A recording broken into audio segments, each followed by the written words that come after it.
The morning sun filtered softly through the ancient banyan tree, casting delicate patterns of light and shadow upon the earth. I approached Buddha, my heart heavy, feeling as though the world had grown too tight around me.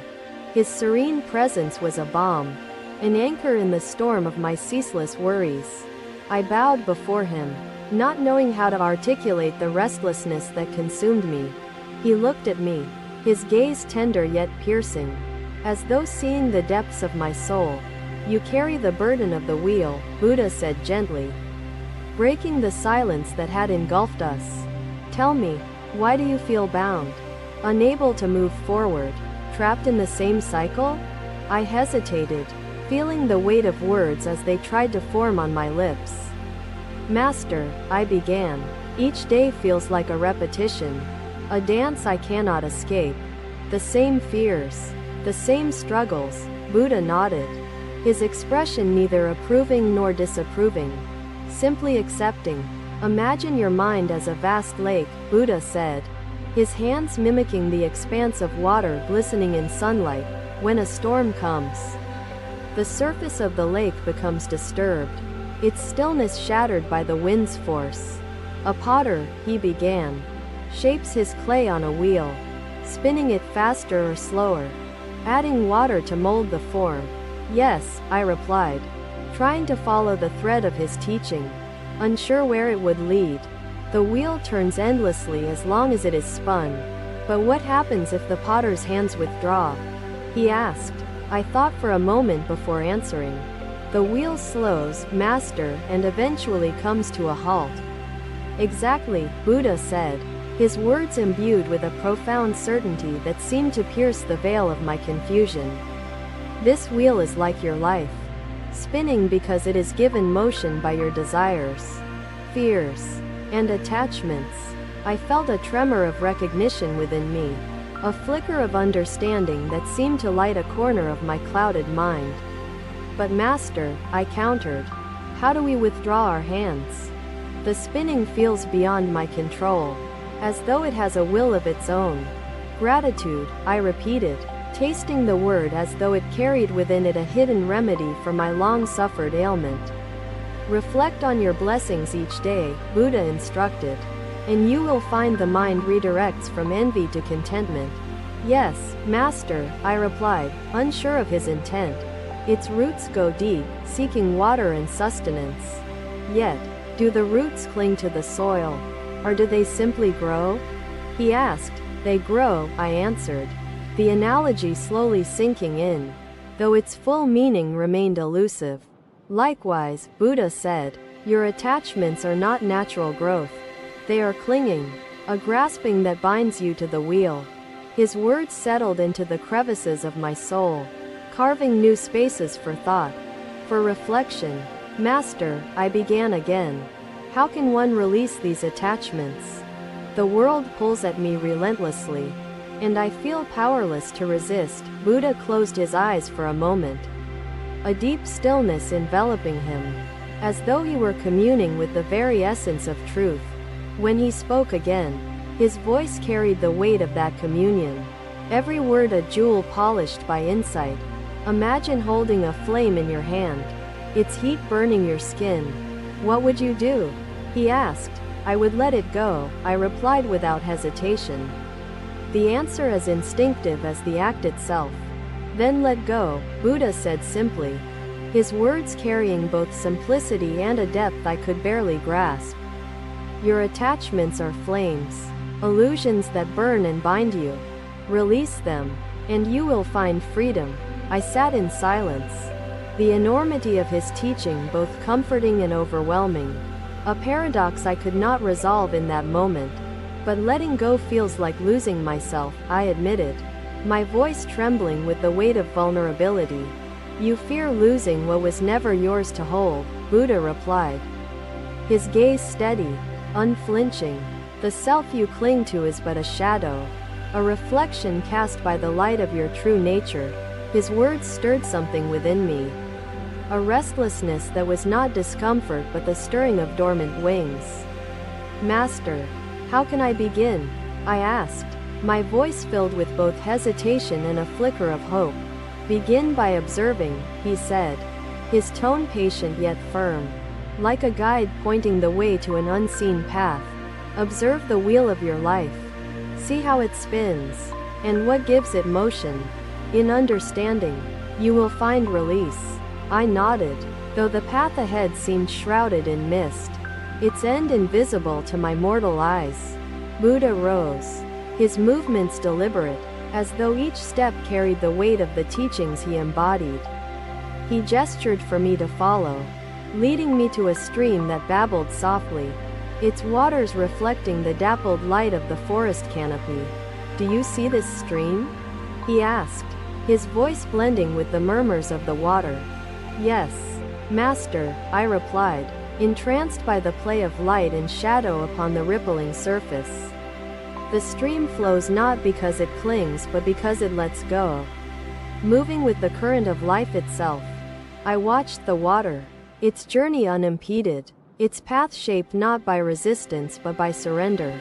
To still the wheel, to release the flame, is not to deny life but to flow with it, Buddha said. His words resonated within me, each sentence a drop of water carving its path through the stone of my resistance. As the sun began to dip below the horizon, painting the sky with hues of gold and crimson, I felt a shift within me. It was not the resolution of all my struggles but the birth of a question, the kind that carries the promise of a deeper understanding. Thank you, Master, I said, my voice carrying the weight of my gratitude and the lightness of newfound hope. Buddha nodded, his smile serene, his presence a silent testament to the truths he had spoken. And so, beneath the ancient banyan tree, with the whisper of the stream in my ears, I began my journey to still the wheel. Another day, another lesson under the sacred banyan tree, its branches stretching wide like the embrace of ancient wisdom. I approached Buddha, my heart not as heavy as before but still weighed down by the relentless current of life. His gaze met mine, calm and steady, like the river itself, carrying within it the promise of clarity. I bowed in silent respect, my questions forming not as burdens but as whispers seeking understanding. Master, I began, your teaching about the wheel of attachment enlightened me, yet I still feel the pull of life's currents. Buddha nodded, his eyes reflecting the depth of the question, as though he had awaited it like the river awaits the rain. Tell me, when you look at the flowing river, what do you see? He asked, his voice soft yet vibrant, a thread weaving through the fabric of truth. I glanced at the river nearby, its waters gliding effortlessly, carrying twigs, leaves, and reflections of the sky. Master, I see movement, unending and purposeful, though its path seems uncertain, I replied, my voice tinged with curiosity. Buddha gestured for me to sit beside him, the grass cool and inviting, the earth grounding my restless spirit. The river flows with grace, unburdened by fear or resistance. Its essence lies in its surrender, not in its destination, he said. I pondered his words, their meaning cascading through my mind like the river's gentle ripples. But Master, I asked, how do we surrender when life feels like a storm, pushing us against the rocks of despair? Buddha closed his eyes, as though seeking the wisdom buried deep within the silence. When he spoke, his voice carried the calm of the still waters. Life's storm is not the enemy, but the teacher. The rocks shape the river, yet the river does not cling. His words touched something within me, a recognition of the struggle and the lesson entwined like roots in the soil. The shore tempts us, Buddha continued, offering the illusion of safety, yet binding us to stagnation. The river shows us freedom. I looked again at the flowing water, its endless journey seeming both natural and mysterious, a metaphor unveiled yet incomplete. Master, I began again, does the river not fear being lost, its course uncertain? Buddha's smile was gentle, a reflection of compassion rather than amusement.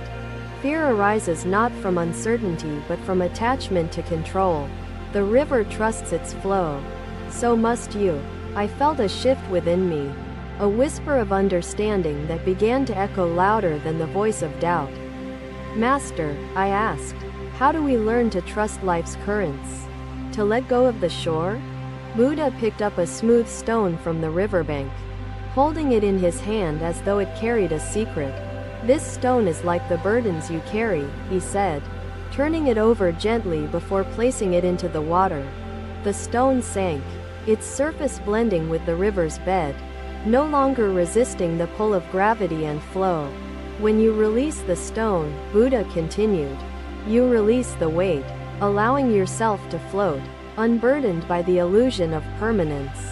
His words resonated deeply, their simplicity carrying the weight of profound truth like the stone sinking gracefully into the river.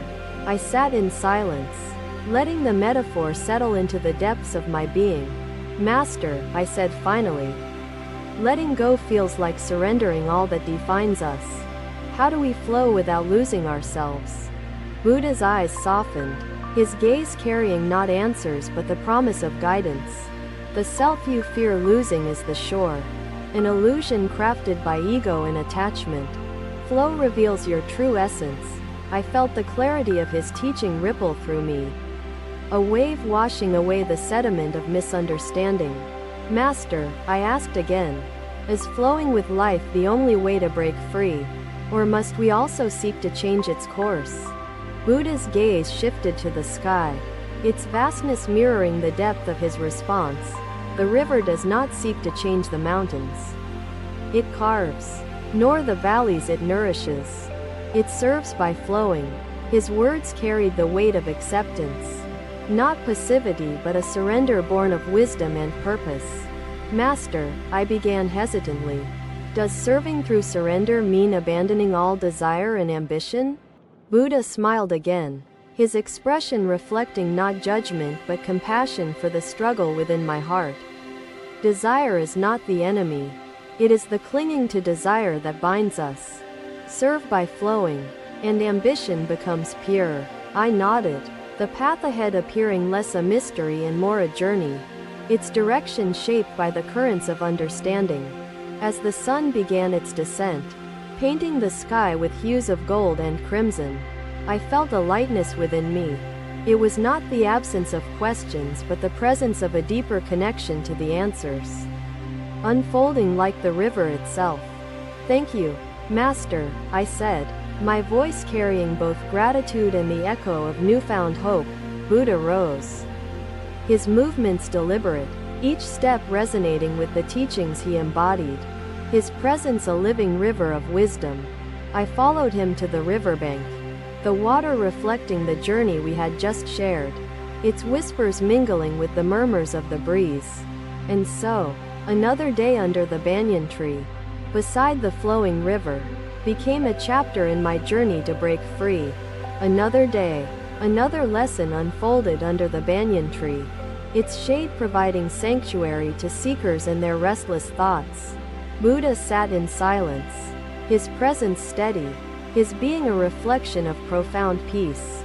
I joined the gathering, my questions bubbling within, seeking clarity that seemed just beyond reach. Master, I began, you have spoken of the wheel and the river. I feel closer to freedom but still tethered. Buddha's gaze met mine, his eyes like still water, revealing the depth and clarity of his understanding. What do you believe binds you still? He asked, his voice soft yet commanding, inviting reflection. I hesitated before answering, unsure whether my thoughts could capture the elusive truth. Master, fear grips me, fear of losing myself in the journey of letting go. Buddha nodded, his acceptance as natural as the rustling leaves in the breeze. Fear is a flame that feeds on ignorance, he began, his voice steady, his tone gentle. Tell me, Buddha asked, what do you see in the flame before us? He gestured to a small fire nearby, its light flickering. I see light, warmth, and the wood that fuels it, I replied, curious about the lesson that awaited. Buddha reached for a branch, holding it close to the flame's edge. letting it catch fire. The flame burns only because it is given fuel, he explained. His gaze fixed on the dancing light. Without wood or air, the fire cannot sustain itself. He placed the branch back into the fire, letting it burn completely into ashes. Fear, like this flame, thrives because we allow it nourishment through ignorance and clinging. I sat in silence, watching the flame, its brightness now carrying the weight of meaning. Master, I asked, how can we starve the flame? How do we prevent it from consuming our peace? Buddha leaned forward, extending his hand over the fire, letting the heat brush his skin. By understanding the flame, you master it. Awareness quells its hunger.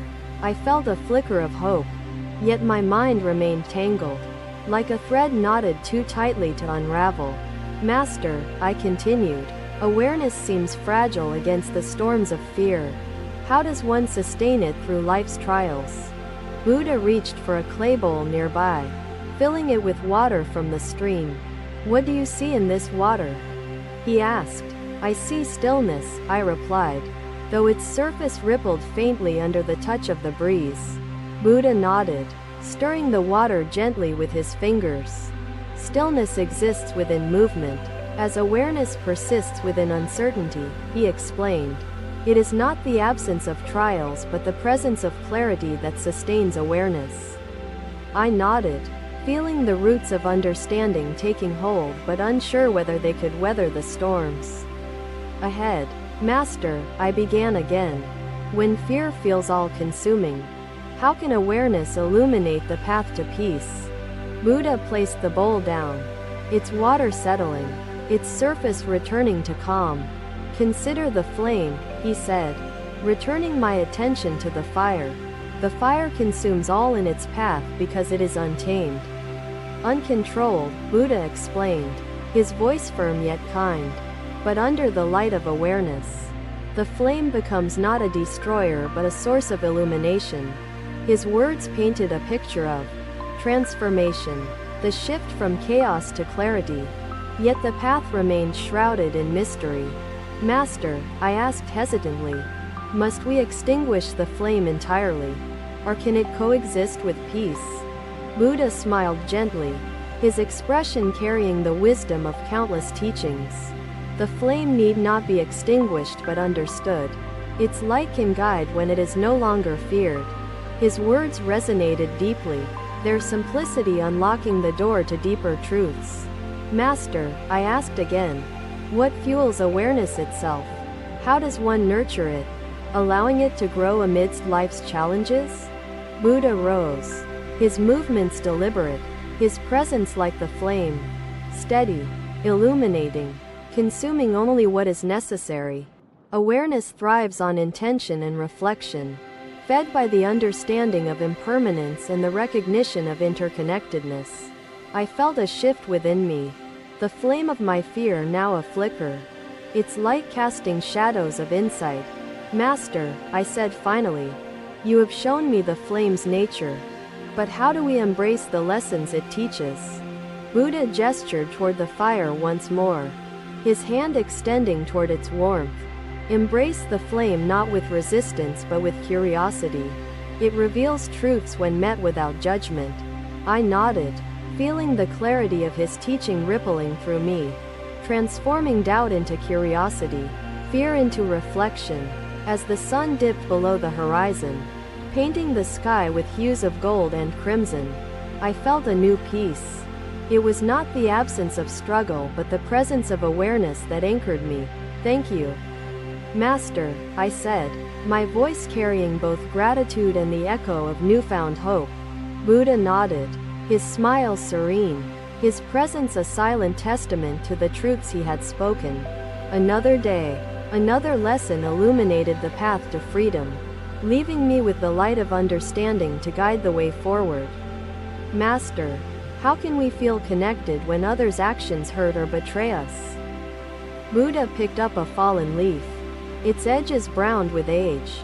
Farmer, does this leaf resent the tree for releasing it, or does it accept its place in nature's cycle? The farmer considered Buddha's words carefully before speaking. Thank you for watching. Buddha's teachings are always with you. Subscribe to our channel and we will see you in the next video.